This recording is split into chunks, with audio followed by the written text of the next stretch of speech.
नमस्कार मित्रों। पितामह भीष्म ने अम्बा की छोटी बहनों से विचित्रवीर्य का विवाह कर दिया।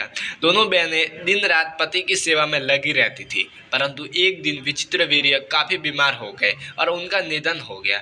भीष्म इस कारण शोक और चिंता में डूब गए। तब सत्यवती ने भीष्म से राज्य का कार्यभार संभालने का आग्रह किया और कहा वे अपने भाइयों की स्त्रियों से विवाह कर उनके वंश को आगे बढ़ाए। परंतु भीष्म ने अपनी प्रतिज्ञा का पालन करते हुए इस माता की इस बात के लिए इनकार कर दिया, जिसका उल्लेख महाभारत आदि पर्व के संभव पर्व के अंतर्गत अध्याय 103 में इस प्रकार हुआ है। कुछ वैश्वपायन जी कहते हैं, जन्मेजय तदंतर पुत्र की इच्छा रखने वाली सत्यवती अपने पुत्र के वियोग से अत्यंत दीन और कृपण हो गई। उसने पुत्र वधुओं के साथ पुत्र के प्रेत कार्य करके अपनी दोनों बहुओं तथा शस्त्रधारियों में श्रेष्ठ भीष्म जी को धीरज बधाया। फिर उस महाभागा मंगलमय देवी ने धर्म, पितृकुल तथा मातृकुल की ओर देखकर गंगानंदन भीष्म से कहा, बेटा सदा धर्म में तत्पर रहने वाले परम यशस्वी कुरुनंदन महाराज शांतनु के पिंड, कीर्ति और वंश ये सब अब तुम्ही पर अवलंबित है। जैसे शुभ कर्म करके स्वर्ग लोक में जाना निश्चित है, जैसे सत्य बोलने से आयु का बढ़ना अवश्यम भावी है, वैसे ही तुम में धर्म का होना भी निश्चित है। हे धर्मज्ञ, तुम सब धर्मों को संक्षिप्त और विस्तार से जानते हो। नाना प्रकार की श्रुतियों और समस्त वेदांगों का भी तुम्हें पूर्ण ज्ञान है। मैं तुम्हारी धर्मनिष्ठा और कुलोचित सदाचार को भी देखती हूँ। संकट के समय शुक्राचार्य और बृहस्पति की भांति तुम्हारे बुद्धि उपयुक्त कर्तव्य का निर्णय करने में समर्थ है। अतः धर्मात्माओं में श्रेष्ठ भीष्म, तुम पर अत्यंत विश्वास रखकर ही मैं तुम्हें एक आवश्यक कार्य में लगाना चाहती हूँ। तुम पहले उसे सुन लो, फिर उसका पालन करें की श्रेष्ठा करो। मेरा पुत्र और तुम्हारा भाई विचित्रवीर्य जो पराक्रमी होने के साथ ही तुम्हें अत्यंत प्रिय था, छोटी अवस्था में ही स्वर्गवासी हो गया। नरश्रेष्ठ, उसके कोई पुत्र नहीं हुआ था। तुम्हारे भाई की ये दोनों सुंदरी रानियां जो काशीराज की कन्या है, मनोहर रूप और युवावस्था से संपन्न है। इनके हृदय में पुत्र पाने की अभिलाषा है। हे भरत, तुम हमारे कुल की संतान परंपरा को सुरक्षित रखने के लिए स्वयं ही इन दोनों के गर्भ से पुत्र उत्पन्न करो। हे महाबाहो, मेरी आज्ञा से यह धर्म कार्य तुम अवश्य करो। राज्य पर अपना अभिषेक करो और भारतीय प्रजा का पालन करते रहो।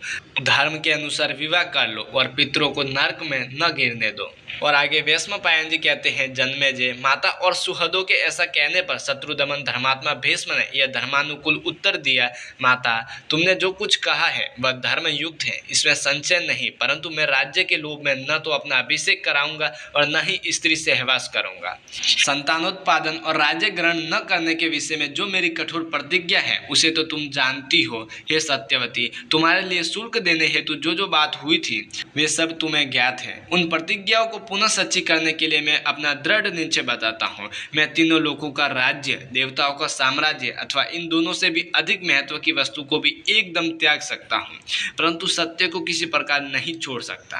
पृथ्वी अपनी गंध छोड़ दे, जल अपने रस का परित्याग कर दे, तेज रूप का और वायु स्पर्श नामक स्वाभाविक गुण का त्याग कर दे, सूर्य प्रभा और अग्नि अपनी उष्मता को छोड़ दे, आकाश शब्द का और चंद्रमा अपनी शीतलता का परित्याग कर दे, इंद्र पराक्रम को छोड़ दे और धर्म की उपेक्षा कर दे, परंतु मैं किसी प्रकार सत्य को छोड़ने को विचार भी नहीं कर सकता।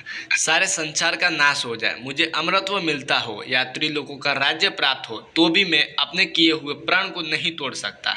महान तेज रूप धन से संपन्न अपने पुत्र भीष्म के ऐसा कहने पर माता सत्यवती इस प्रकार बोली, बेटा, तुम सत्य पराक्रमी हो, मैं जानती हूँ। सत्य में तुम्हारी दृढ़ निष्ठा है। तुम चाहो तो अपने ही तेज से नई त्रिलोकी की रचना कर सकते हो।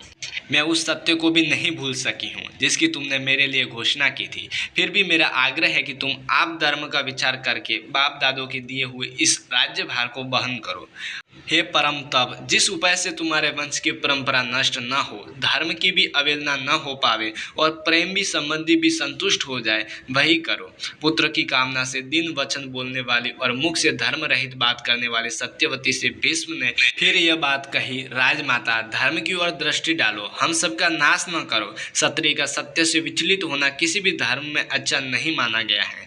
भीष्म जी कहते हैं, माता, भरतवंशी की संतान परंपरा को तो बढ़ाने और सुरक्षित रखने के लिए जो नियम उपाय है उसे मैं बता रहा हूँ, सुनो।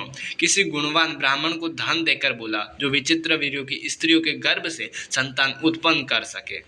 और मित्रों, इसके पश्चात क्या हुआ शायद आप जानते होंगे कि माता सत्यवती को अपने दूसरे पुत्र वेदव्यास के बारे में याद आ जाता है और उन्हें बुलाकर नियोग विधि द्वारा पुत्र को उत्पन्न करवाते हैं। अर्थात कि पांडु, धृतराष्ट्र और विदुर का जन्म होता है। तो फिर मित्रों ये था आज का हमारा वीडियो। आशा करता हूँ कि आपको हमारा ये वीडियो पसंद आया होगा। तो कृपया हमारे इस वीडियो को लाइक, कमेंट, शेयर एंड हमारे इस कर्मयोगी चैनल को सब्सक्राइब जरूर कर दें। तो फिर चलिए मित्रों, आज के लिए इतना ही। फिर मिलते अगले वीडियो के साथ।